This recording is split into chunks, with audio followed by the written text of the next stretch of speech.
Hi everyone, Lisa Van Sciver here. I've been a mountain guide, ski guide, and backcountry enthusiast here in the Tetons for 20 years. I'm really excited to share with you all today about what I pack in my pack to better help you pack what you want in your pack. Some to start is this pack I've packed is for a full kit, something I take out on a guide day. Pack size is personal preference. On a day trip, I'm using anywhere from a 30 liter to 40 liter pack. This is a 35 liter pack. The most important thing to do is pack your pack the way you want things to come out of your pack. So for me and everyone who's watching this video, it should probably be Avalanche rescue gear is the easiest thing to access because that's the most important thing to get in your pack. The backpack that you use in the winter for traveling through avalanche terrain should have a designated pocket just for your avalanche rescue gear and never put anything else in that pocket.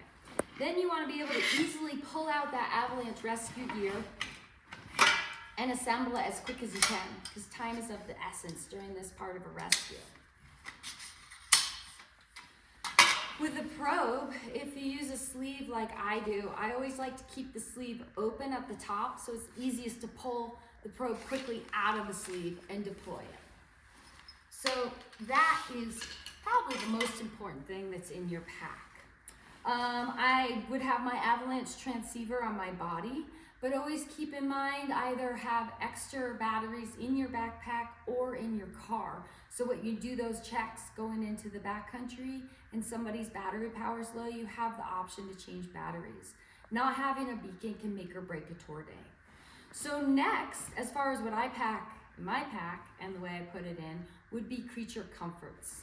And the most important thing for me is having a big, packable, warm jacket. And obviously, depending on the weather day, I might bring 2 jackets or puffy pants if it's below 0, which happens here. Then on the opposite side, if we have a nice sunny day, my creature comforts are going to be a sun hat, a little thing of sunblock, and you never know when you might need fire starter and toilet paper, which this will help for both things. If we had to make a fire, we could burn the toilet paper as well as take care of things as they come up.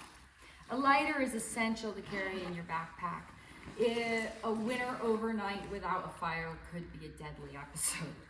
So next creature comforts that I have are goggles. I always carry goggles going into the mountains.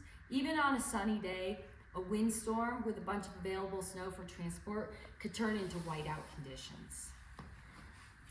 And a snack pack. Having your favorite snacks is important. Keeping high energy when traveling through the mountains is what makes sure that you have enough fuel to finish the day. For me, I have a little designated bag that I put my snacks in. I like something sweet, easy to digest, like dried fruit or mango or candies, and then some longer burning foods. You know, I got a Pro Bar here, a jerky, and then tamale.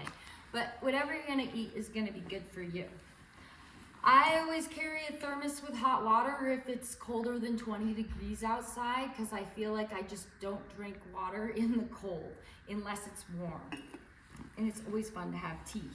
And lastly, some sort of warm insulated gloves or mittens in case when your hands start to shut down due to cold, it can be really hard to get things done. So having a warm pair of gloves, a dry pair of gloves can certainly make your day a lot easier to get through. So now moving on from creature comforts, we'll move into emergency gear. And emergency gear is broken into 3 categories for me: medical, repair, and survival. For my medical gear, I carry life intervening things such as a tourniquet, and of course make sure you know the protocols behind these tools before you use them. You can watch YouTube videos, talk to a local doctor, and then if you are going to administer any drugs, you would have to call and get doctor's recommendations on that. You never want to make a person worse. But certainly really important things to carry would be a blood clotting material such as sterile gauze. White tape can help in a lot of situations. I have some painkillers, liquid prednisone, which is for anaphylaxis, a nasal airway, and then in this bag I carry a oral airway, and a new mask. And the mask is what protects me. And then I also have rubber gloves to protect me, my PPE. A small bag with Band-Aids and alcohol wipes, aspirin, and things like that. And then I carry a space blanket and hand warmers, things that can really help a person. When people get injured in the mountains in the winter environment, they get cold very fast. So things that help a person stay warm are gonna be really essential. Okay, so now we're moving into repair kit. And repair kit, the most important thing for me is gonna be a small multi-tool, having pliers, a knife, and at least a couple different types of screwdrivers are gonna take care of many problems with bindings and other equipment that could keep you from being able to move through the mountains. And then also in the repair kit, I have a couple different types of fasteners and a few other tools. I have 2 different sizes of Allen keys, a little piece of wire, hose clamps, and duct tape.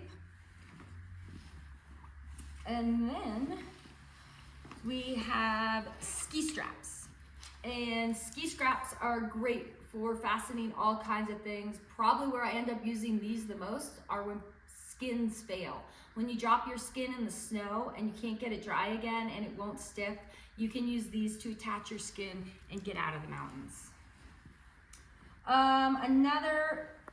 So the last thing for survival emergency gear is gonna be the next section would be survival for the emergency gear. And what I have there is an in-reach device is probably some sort of comms device is gonna be one of your most important things. This in-reach device, you can hit an SOS button and that will immediately notify local emergency authorities. I keep mine in a little case to keep it protected. My other form of comms is gonna be my phone. And if I have connectivity, I can just make the phone call direct. My phone is also super helpful because on my phone, I have a compass and Gaia. And Gaia Maps is a great navigating tool. So this can help you navigate if suddenly you find yourself in a whiteout. And you can track yourself to know where you're going. A headlamp, because anytime you're out in the backcountry, especially on winter days when they're short, a headlamp can help you get out in the dark. And you know, you have companies like Petzl who make these super light headlamps these days that it's like, why wouldn't you carry it? Here in the bottom of my pack is something I almost always carry when I'm guiding and not always when I'm out with my friends, which is a rescue sled. And a rescue sled can also be used as some sort of shelter in case you're forced to spend more time in the backcountry than anticipated because of an injury. And lastly, what I have in my backpack is a snow analysis kit. So some sort of pit kit so you can assess the stability of the snow. What I carry is a card to identify crystals. This card can also be used to scrape your skis. It's great to have things be multi-purpose. I carry a small cord to do ECTs and a saw so I'm able to isolate my blocks. Let's just check and make sure. I think I got everything out of here. Yeah, so this is sort of my big kit.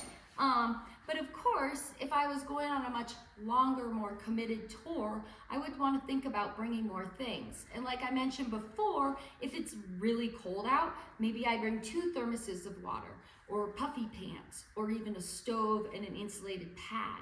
Another thing I could add to this would be a radio, depending if there's other groups in the area, or if there's a local rescue that uses aviation and I can talk to them if I had to have them come help me.